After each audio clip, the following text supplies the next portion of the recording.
遥远挂在天边的太阳步入红巨星阶段，越来越大。如果从地球表面上看太阳，会发现它就像一颗巨大无比的橙色球体，挂在模糊的天空中。红的原因是因为它温度低，它膨胀了嘛。那巨的原因，我们就它就叫它很大。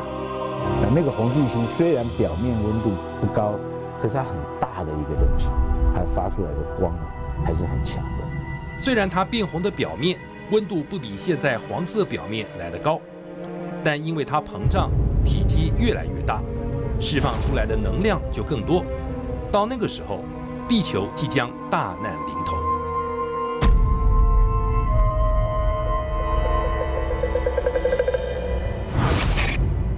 在膨胀的过程中，恐怕会把靠近它的前2颗行星，包含水星和金星，都给吞噬掉，成为大气的一部分。那靠近它的第3颗行星，也就是我们的地球，命运又是如何呢？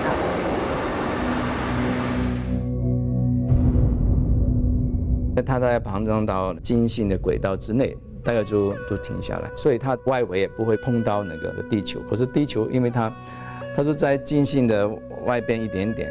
所以原则上，它也就是我们猜想的时候，表面是很热的，呀，很热，使得那个水分都跑掉了，有点像会变成像今天的金星一样，可能会比金星还要糟糕。我们人类可能在上面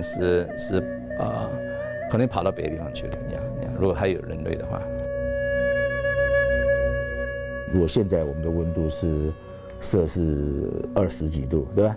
那到时候就会变2000度，生物就不能存在，我们蛋白质的这种肉体就不能存在，所以当时会不适合生命的诞生，但是地球有可能还可以存活。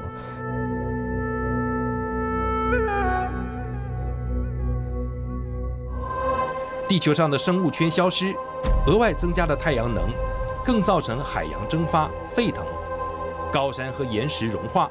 变成像粘稠的热糖浆一样的熔岩之海，连地表也被烤干。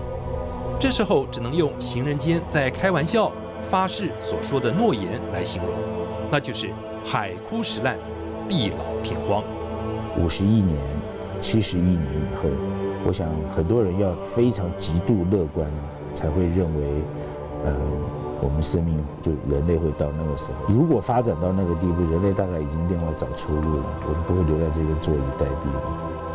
也有科学家预测，太阳在膨胀的过程中，会干扰到地球的万有引力，恐怕让地球漂移原本的运行轨道。究竟地球会不会被太阳吞噬，没人知道。但能确定的是，地球注定会变成一个高温难耐的炙热地。